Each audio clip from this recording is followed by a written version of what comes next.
This is the type of thing that Congress needs to be looking at. They need to be studying this. Embalming used to take about an hour to an hour and a half to do a typical embalming.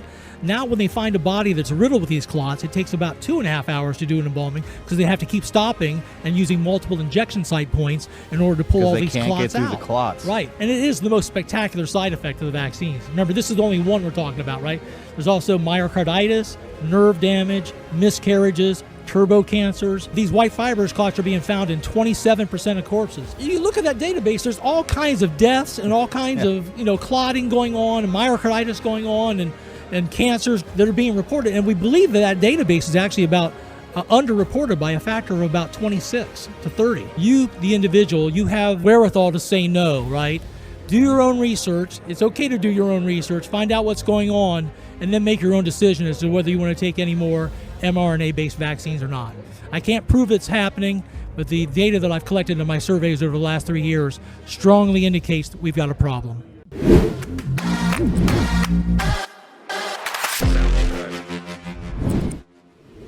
Campbell, who's interviewed me on his YouTube channel, and that video is still up. People can go watch video interviews I've done with Dr. John Campbell. He's looked through 6 or 7 of his old pathology books, Dana, and he can't find any photographs of these white fibrous clots. He can see plenty of the grape jelly or chicken fat clots, but he's saying, Tom, this is a new phenomenon. What are we looking at here? Like this white thing in there, that's the clot? Or that's the clot. That's the clot? That is the clot. That long? Yes, this particular one that I'm holding up here, this was removed from the abdominal aorta, so which this runs into our chest. Is in someone's veins or arteries? And causing strokes and heart attacks. That's why the film was called Died Suddenly. And that's how I got involved, Dana.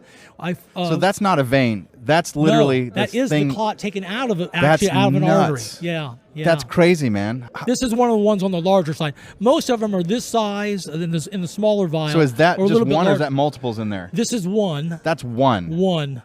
Taken out of a course. One inside of someone's body. Yeah.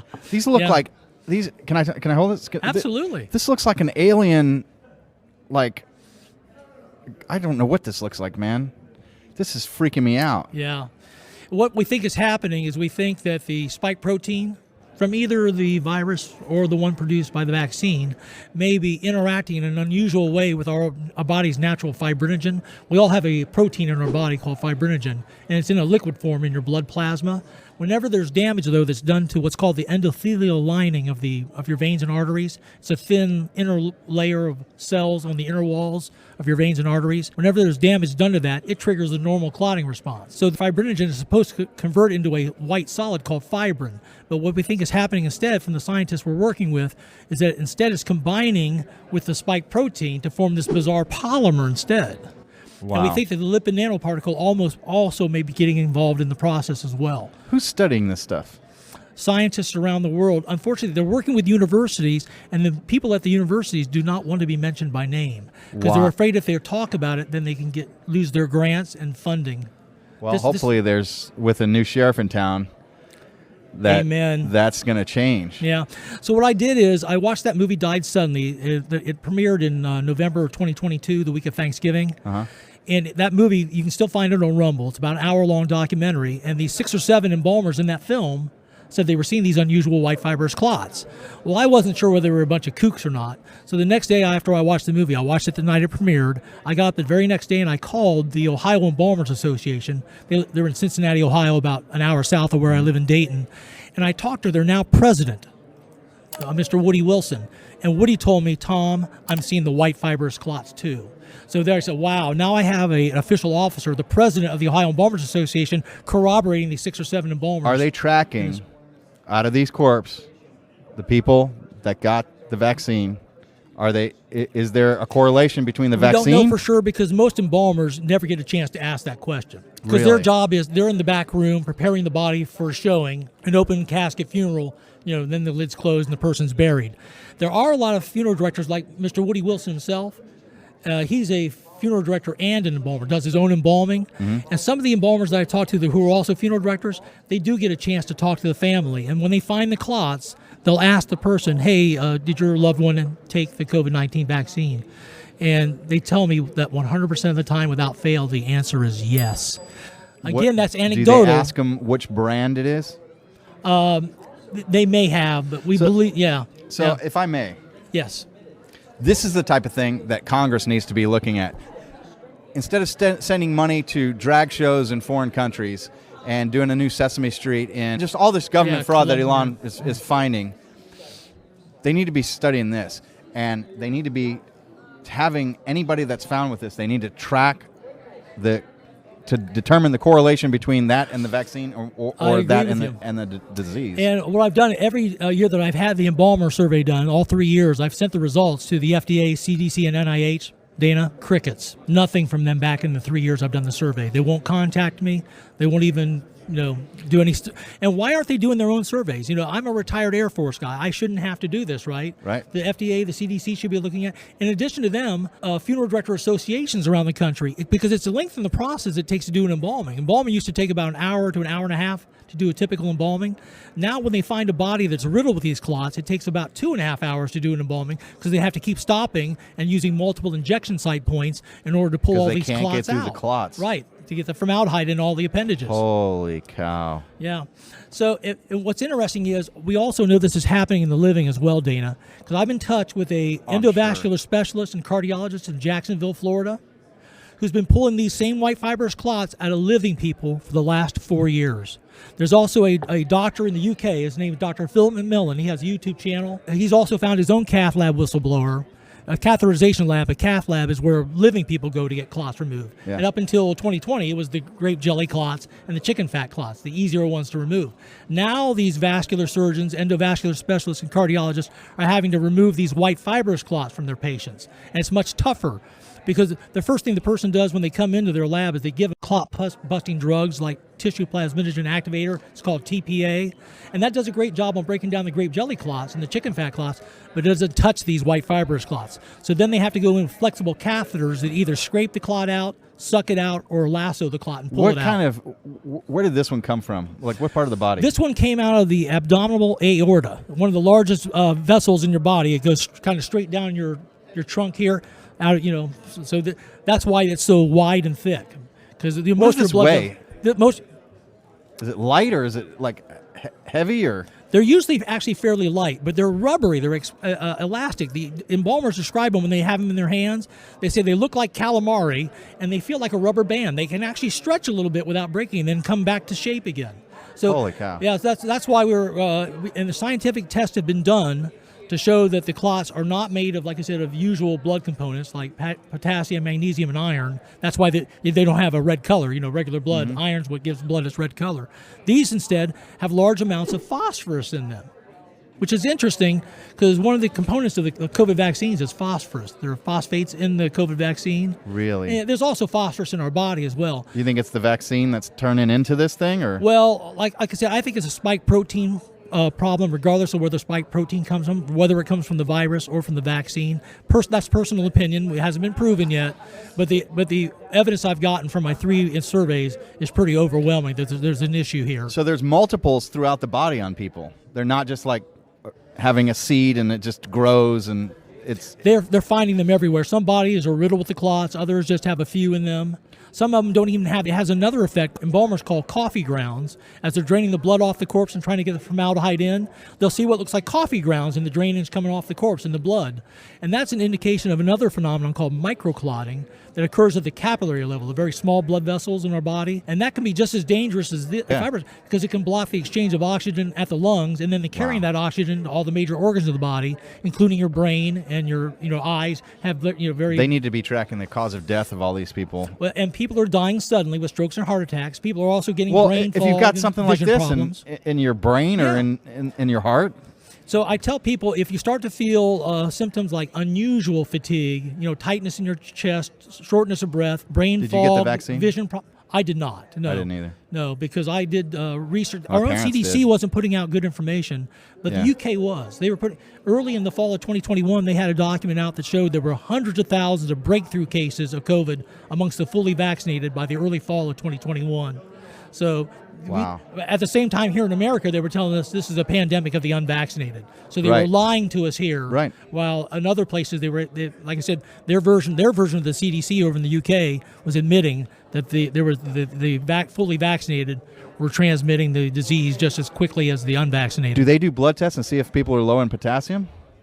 No, but there are several blood tests you can do to see if you have vascular damage going on inside you, these clots forming.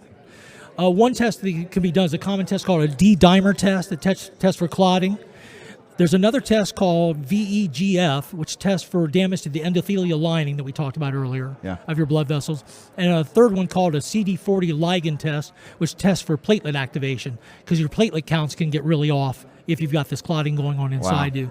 So I can imagine. Scientists are looking at it, and that's why I'm here. I'm trying to get the word out about it, because this is still an issue, right? Yeah. Because Big Pharma's not stopping. They've got mRNA vaccines using the same lipid nanoparticle technology planned for the RSV virus, the shingles shot, the bird flu, the regular flu, more COVID shots. Wow. They want to transfer to this technology going forward, because they know they can get used to be able to get easy approval from the FDA and the CDC. Now the approval process may be a little tougher now that RFK Jr. and Jay Bhattacharya are in charge of the NIH and the HHS. Have you talked with RFK or anybody up? I haven't talked with Bobby, but I've been sending emails to him. He actually interviewed Richard Hirschman, who was the main embalmer in the Died Suddenly movie. So Bobby is aware of my 3 surveys, and he's also personally talked to the lead embalmer who's been finding these clots. So he knows of the existence of this particular, and it is the most spectacular side effect of the vaccines. Remember, this is the only one we're talking about, right? There's also myocarditis, nerve damage, miscarriages, turbo cancers. What is myocarditis? Myocarditis is an inflammation of the heart muscle, and then pericarditis is the inflammation of the sac around the heart. So what's interesting about that is a few years ago, a study was done in Thailand. It's called a prospective study. They took a look at 301 high school students. They gave them EKGs and MRIs and checked their what's called troponin levels, and they saw their hearts were in perfect shape. Then they gave all the 301 students 2 shots of Pfizer. Then they did EKGs, MRIs, and checked their troponin levels again. Do you know what they found? They found seven of the 301 kids. One of them had full-blown myocarditis. 3 of them had pericarditis, an inflammation of the sac around the heart, and the other 3 had what's called subclinical myocarditis. So 7 of those kids got heart damage after receiving two shots of the Pfizer vaccine. So that's 1 out of every 43, Dana. Does that sound rare to you? No, that's a problem. And like I said, these white fibrous clots are being found in 27% of corpses. Does that sound rare to you? No. 1 out of 4 That's corpses. a problem. It's a problem, right? It's definitely worthy of investigation, right? So I'm going to stay on the CDC and the FDA and the NIH until they do a full-blown investigation. Because when I did my surveys, I tried to do them as unbiasedly as possible.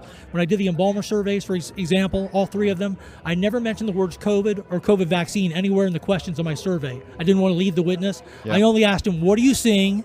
When did you see it? And how much are you seeing? What percentage of your corpses are you seeing this phenomenon in? So I try to keep, and I sent it to as many blue states as red states. I sent it to the survey to like Ohio, Florida, Texas, but then I also sent it to California, Illinois, New York, Massachusetts. Nice. So, how many surveys did you send? 3. I did one at the end of 2022.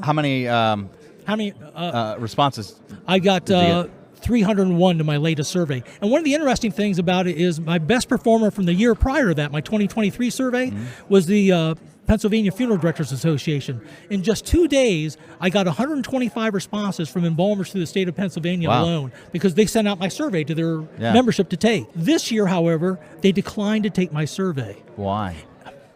In spite of the fact that their own president sent me an email saying that he's seeing unusual clotting in his corpses. Get that. The president of the association is seeing unusual clotting, yet they failed to send the survey out again this year when they sent it out last year. I think one of the reasons is if you're a funeral director and you mandated that all your employees take the COVID-19 vaccine, including your embalmers, would you want them to take a survey that might show a link between the COVID-19 vaccine and these white fibrous clots? You might be setting yourself up for a liability suit. Maybe. Also, we know from the CDC that 80% of American adults over the age of 18 took at least the first 2 jabs back in 2021. 80%? 80% of adults over the age of 18. No kidding. Yeah. Most of these Funeral Director Association presidents, they probably took the jabs themselves. They may have a little cognitive dissonance. They may not want to know the answer to the questions that I'm asking. I want to know. Me too. And it doesn't affect me personally, theoretically. So I think we have enough here to say, Houston, we have a problem. I think we have a signal here. And what's frustrating is the CDC and the FDA, They say, well, we're checking our VAERS database, the Vaccine Adverse Event Reporting System, and we don't see a signal. You look at that database, there's all kinds of deaths and all kinds of clotting going on and myocarditis going on and cancers that are being reported. And we believe that database is actually about underreported by a factor of about 26 to 30. So, wow. Yes, one of the reasons we think that's happening, Dana, is in addition to the VAERS system, the CDC had another system called vSafe. It was a downloadable app that people could download on their smartphones, and 10 million Americans did download that app on their smartphone to talk about their vaccine experience. Well, if they're downloading that, they probably had a problem. Well, 800,000 out of the 10 million had a severe enough adverse event that they either had to go to the emergency room, urgent care, or schedule a doctor's appointment to resolve it. Oh, my goodness. What's interesting, though, all 800 of those 1,000 people, they should have filed a corresponding VAERS report. In the VAERS system, only 30,000 of them did, of the 800,000. That's a factor of 26. Why somewhat proof using the CDC's own two systems, underreporting of VAERS is about a factor of 26. Tom, keep up the good work. Stay on this. The last thing I appreciate it. The last thing I want to tell your people is, whether our government comes through for us or not, you, the individual, you have wherewithal to say no, right? Do your own research. It's okay to do your own research. Find out what's going on, and then make your own decision as to whether you want to take any more mRNA-based vaccines or not. I can't prove it's happening, but the data that I've collected in my surveys over the last 3 years strongly indicates that we've got a problem. And again, for the sake of YouTube, so that you don't strike our channel, please don't strike our channel, YouTube. But just a matter of opinion, and we're just showing the evidence that has been researched. And Tom, really appreciate you coming on. Definitely make sure we've got your contact information, because I want to keep in touch with you and stay abreast of this, and have you on periodically if you would be so kind. Absolutely, Dana. Love to. I really appreciate what you're doing for our country and for the people in it. And I don't know if you guys can see these things, but this is the clot. This isn't like a piece of vein with like a little dot in it. This is the clot. Nuts. Here's the other one. I don't know if you guys can see that or not, right? But very concerning. Thank you, Tom. Appreciate it. Thank you, Dana. All right, so make sure you've liked, subscribed, turn the alerts on. This is the Lawyer Dana Show.